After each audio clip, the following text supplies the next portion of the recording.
Hey everyone, I'm Armor Gaming, welcome back to my channel and welcome to Monster Analysis. Up for analysis today is Thyra. The monster lab attempts to get very lonely, so Dr. Victor gathered together some cells laying around and put them in a crafting pod. He hoped the result would be a nice friend to keep him company, but this rebel punk came out instead. Thyra is anything but nice. And so Thyra is the newest Thunder monster, really good monster design in my opinion, definitely a cool monster, but anyways let's check out stats. And once again, like all my analysis, I'm only going to be comparing her to other Thunder monsters, but I will be taking into consideration the fact that we now have team wars involving bugs, which means even though she's a Thunder monster, it's well possible that she's going to be facing other elements. However, I'm not really going to compare her to Hydra because I really don't know what's going on with that monster as of the time recording this video. And so Thyra boasts an amazing power of 3,509. Currently in the Thunder category, only Exo Skill and Dr. Victor have a higher power than this. They have 3,531, but Thyra is tied for 3rd place along with Griffin. And in the Thunder category, her life is also amazing, 29,556. This is actually the second highest life stat. And lastly, we have another amazing stat. Her speed is 3,476, which puts her in 4th place along with monsters like ROFL and Griffin. So stats wise, she has the exact same stats as Griffin, except she has a much higher life. And in fact, this monster is going to be an attacker, and for an attacker, she has incredible stats. Normally when we have an attacker with a high power, they usually have a low life or low speed. Well, this monster doesn't suffer from that. She has a great life and an amazing speed. But unfortunately, Thyra does suffer in that her speed is immune to poison. She's actually the first Thunder monster to be immune to poison, which I guess now that we have team wars involving the library and books, it's not that bad, but at the same time, immunity to poison isn't one of the best traits. You really want to have a trait that's immune to stun, immune to freeze, or immune to possession. And I guess the only silver lining about immune to poison is given the fact that Thyra is an attacker, poison reduces a monster's damage output, so at least Thyra can't be affected by that. But like I said, she's able to be immobilized, and so if you're immobilized, that's way worse than having your damage output reduced. Moving on to her skills, her ultimate attack is Thyra is a punk monster. Deals massive thunder damage to all enemies, may burn out targets, may daze out targets. This ultimate attack is the thunder based attack that deals 70 damage to all of the enemy monsters, and it's an AoE burning and an AoE daze. Now, as I usually say, this attack could have been way better if it was special based, but I guess now you do have an advantage over water monsters. And the cool thing about this attack is that given the damage output of 70, given this monster's already high power and given some strength runes, this is pretty much gonna knock out any monster except a thunder monster, and really all she has to do is just take away 85% of the monster's life.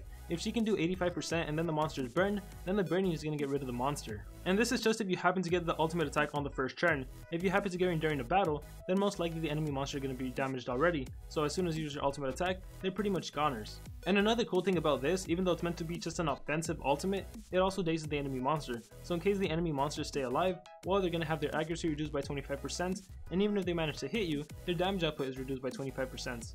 Overall for Thyra, this is a really good ultimate. And so anyways, moving on to skills group 1, we have I Wanna Be Your Punk. Deals low special damage, gives immunity to blindness and daze to itself. This skill deals 25 damage, it's a special based attack, it only targets a single enemy, it costs 30 stamina, it has no cooldown, and you get blind immunity and daze immunity. And the only reason I want to mention this skill is because it actually can come in handy, especially against thunder monsters, because they do tend to blind and daze a lot, and this skill can also be very beneficial against light monsters, because they also tend to blind and daze a lot. And I imagine, as many of you may know, that being blinded is one of the worst things that can happen, because you really do tend to miss a lot, especially your AoEs. So while this skill can be beneficial, what I don't like about this skill is the damage output. 25 just seems way little. I really wish this would have been a skills group 2 or skills group 3 skill. And so I thought I should mention it, but I really can't recommend it. And so moving on to skills group 2, we have all the spark things. Deals moderate thunder damage to all enemies, requires cooldown. So this is a really cool attack. It's an AoE, it deals 40 damage, 40 thunder based damage, it costs 36 stamina, and it surprisingly only has a 1-turn cooldown. I don't think I've ever seen a 40 damage AoE that has a 1-turn cooldown. And while it is a cool thing, you may or may not want to run this skill because she has some pretty other amazing skills. And so I'll come back to this a little later. Next in skills group 2 we have complete control. Deals heavy thunder damage, gives immunity to stun to itself, requires cooldown. So here we have a thunder based attack that deals 55 damage to a single enemy monster, it costs 31 stamina, has a 2-turn cooldown, and you get stun immunity for 3 full turns. And I am definitely going to recommend this skill for several reasons. First of all, this is actually your strongest single based thunder attack. All the spark things is an AoE, and the following skill in skills group 3 is actually a self skill. And so to fully benefit from Thyra, you want to have a single thunder based attack, especially when you go up against water monsters, which given the team wars now, that's definitely going to be more likely. And the second reason I have to recommend this skill is because the whole immunity to stun. In the thunder category, there are plenty of deny monsters that can stun you. And there's even more monsters that can stun you in the Earth category. And once again, given the library, given Team Wars, it's definitely going to be possible they're going to be encountering both Thunder monsters that can stun, and both Earth monsters that can stun, or even other elements that can stun. So having a self-immunity to stun skill, that is really good. You don't want to pass up this skill. And next up we have Live Fast, Die Young. Deals moderate special damage, gains damage boost, requires cooldown. Here we have an attack that targets a single enemy. It's special based attack, but it only deals 30 damage, which is really odd. It costs 27 stamina, has a 1-turn cooldown, and it gives your monster damage boost. Now the cool thing about this skill is that damage boost can actually be used to set up for a following attack, especially in AoE, but still that initial 30 damage, that is really weak, and for that reason I can't recommend this skill. And so on to skills group 3 we go. Blitzkrieg Spark. Deals heavy special damage to all enemies, requires cooldown. Here we have a special based AoE that deals 50 damage to all of the enemy monsters. Thyra is one of the few monsters that have a special based 50 damage AoE. It costs 36 stamina, has a 3-turn cooldown, and it's pretty straightforward, right? 50 damage, that is incredibly powerful. That's one of the most powerful AoEs in this game. Given some strength runes, given this monster's power, and given this skill, Thyra is definitely a huge threat. And so I actually went ahead and calculated how much damage Thyra can actually deal just with this attack. A level 100 Thyra against any level 100 legendary monster would deal 22,400 damage if she had 2 level 10 strength runes. Now I don't know how many players actually have 2 level 10 strength runes laying around and they would actually give them to Thyra, but just so you know, if you just give those 2 strength runes, no extra buffs, no nothing, she would be dealing 22k damage to all of the enemy monsters, which is pretty darn insane. And so you definitely want to run this skill. And moving on to skills group 3, the other must-have skill is Psycho Slayer. Deals very heavy special damage, requires cooldown. Here we have another special waves attack that deals 65 damage to a single enemy monster. It costs 28 stamina and it only has a 1-turn cooldown.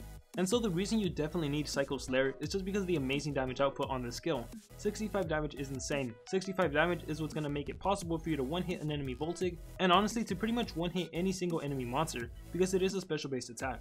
And lastly for Thyra we have Anarchy in Monster Legends. Gives double damage to itself, may burn target, requires cooldown. So here we have a self skill that costs 28 stamina with a 3-turn cooldown. And the cool thing about this skill is that you get double damage, but unfortunately you also burn yourself. And so I imagine the whole self burning may be a reason people are considering not even using this skill, but I'm still going to recommend it just because it is a self skill. And if you've seen any of my analysis videos, you know that I love self skills, because having a self skill is pretty much the same thing as having immunity to possession. Because normally when you're possessed, all you do is recharge. Well, if you have the opportunity to use a self skill, you definitely want to take that chance, especially because you're going to get double damage. So if on turn 1 the enemy deny monster goes first, if they happen to possess you, you can use Anarchy in Monster Legends, get your double damage. Yeah, you're going to get burned, but that honestly won't matter too much, because on the following turn, you're going to be able to use Blitzkrieg Spark, which is your 50 damage AoE, and you're going to have double damage, so it's pretty much 100 damage AoE. And so while I really hate the fact that you self-burn, overall it's still a really good skill to counter possession. And so with that being said, my recommended skills for Thyra are all of skills group 3, Anarchy in Monster Legends, Psycho Slayer, Blitzkrieg Spark, and from skills group 2, Complete Control. And another skill set variation you can actually do is to run both of the AoEs. Run Blitzkrieg Spark, your 50 damage special based AoE, and run all the Spark things, your 40 damage thunder based AoE, because when you use those 2 AoEs back to back, you're pretty much going to eliminate the whole enemy team. And so aside from running those 2 skills, I still recommend Psycho Slayer, and as for the last skill, I would urge you to run Complete Control, but at the same time I also would urge you to run Anarchy in Monster Legends. And so it's kind of a hard choice. Do you want the immunity to stun skill, or do you want the double damage self skill? And now I imagine a lot of you are really put off because of that self burning, so some of you might not even think about running Anarchy in Monster Legends, so then in that case run Complete Control. And with that out of the way, the rune setup for Thyra is pretty simple. She's your typical attacker monster, so you run 2 strength runes and a speed rune, or many of you can probably run a team speed rune instead of a speed rune. That way Thyra helps out your deny monster to go first. And so that's pretty much going to be it for Thyra. Thank you all for watching this video to the very end. Now I want to hear from all of you guys. Let me know what you think about Thyra. Do you think she's a pretty good monster? Do you think she's not so good? How do you think she compares to the other Thunder monsters? How do you think she compares to every single legendary monster in general? Once again, thank you all for watching. Like always, remember to dream big and pursue your passions.